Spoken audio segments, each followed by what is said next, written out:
Hey, this is Dr. Chris Brimbles from Always and Forever Ministries. Just taking a minute here to help us in making the most of our marriages. This making the most of your marriage moment is entitled Love and Respect. By the by, as you watch this, it's August. In February in New England, we have our annual Love is Forever marriage refresher. Encourage you to go to alwaysandforever.us and look that up. We'd love to have you at that. Uh, Today, we're going to talk about love and respect. Love and respect. There's a great book by Dr. Emerson Eggerichs that goes by that title, Love and Respect. His basic principle is simple, and he brings it out well in this book. There's two principles that are fundamental for marriage. One of those principles is for the husband, the other of those principles is for the wife. The principle is based on Ephesians chapter 5 and verse 33, which reads, "Nevertheless, let every one of you in particular so love his wife even as himself, and the wife see that she reverence her husband." This one verse, if you break it down, addresses the two greatest needs in marriage. One of those great needs is the need of the husband. The other of those great needs is the need of the wife. The husband has a great need.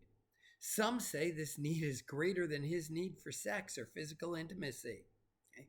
The husband's greatest need is to feel respected. There's not a man I know who doesn't want to have some respect in the eyes of his wife. Listen, you're the person who's closest, wife. You're the person who's closest to him. If you don't respect him, he doesn't feel good about life. So the husband's greatest need is to feel respected by his wife.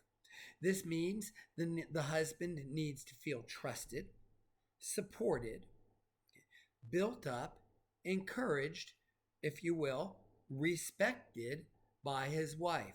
Now, you can double down on this. It's especially hard when the husband is the pastor. You think about this, every wife knows all of her husband's shortcomings. Unless you've been married in less than 2 weeks, y'all know what your husband's all about. You just do. Okay.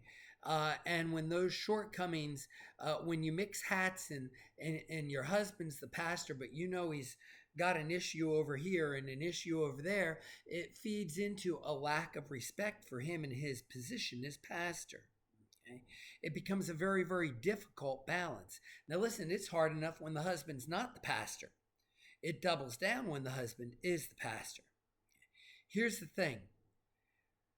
Wives need to find a way to look past these issues that diminish your view of your husband. If you have to sit down with a pen and paper every day and write out the great things about your husband, why you fell in love with him, what attracted you to him to begin with, you do that, but get over that which is not there for you. Your respect counts in his eyes, and it counts in a huge way. What do I mean by that? Well, in his brain, your respect will trigger a romantic feeling in him that will strengthen the bond of your marriage. In his mind, he's going to be a better man because you respect him. In his mind, he's going to be more prepared to do what it takes to love on you, to help you, and to encourage you because you respect him. He'll be more prepared to support you in all areas if he has your respect. Now, that's what the guys need. What about the flip side? Well, guys, your wife needs love. Husbands, Ephesians 5:25, love your wives even as Christ loved the church and gave himself for it. Okay? Listen, there's not some great inner thought about how much you love her. Okay? That's nice. Yeah, we all know the story about the couple that went for marriage counseling after 40 years of marriage. And she walked in and cried to the counselor, he doesn't tell me he loves me anymore. And he says, woman, I told you 40 years ago I thought I loved you. If that ever changes, I'll let you know. Okay. No, you can't do that. It's not some inner thought and some, oh yeah, I love my wife that occupies our brain. There needs to be a visible and verbal affirmation of that love. Let me put it this way. Husband, while you stand next to your wife in the kitchen, helping her with the dishes, you can tell her that you verbalize it, tell her that you love her, and that she is still the most beautiful woman that you know. Okay? You know what? You just gave her a huge dose of love in action. It's not a big thing. You're helping with the dishes, but it's a big thing to her. And then not only did you show it and by helping her and by action, you also affirmed it in your words. Honey, I love you so much. You know what? We've been married all these years. You are still the most beautiful woman on earth to me. Okay. So you've affirmed it with your words. So now you've showed it in action. You've affirmed it in words. And listen, this is going to go a long way in terms of her boosting her respect for you. When the husband shows that kind of love for his wife, it's a motivational marriage builder that triggers her respect for you. It is a reciprocal plan.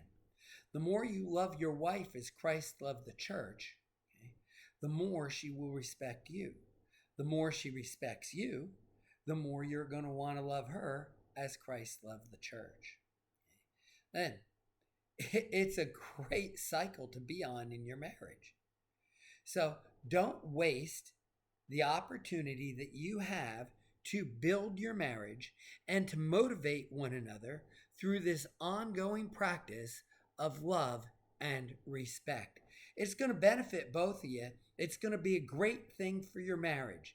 Guys, go out there and love your wives in word and in deed. Ladies, go out there and respect your husbands.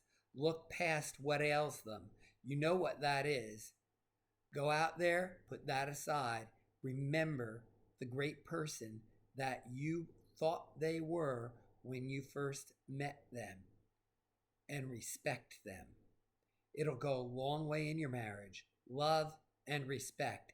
It's a marriage booster you can't do without. Thank you for watching this. Now go out there and make the most of your marriage. Have a great marriage on purpose. Again, go visit alwaysandforever.us for more great devotionals.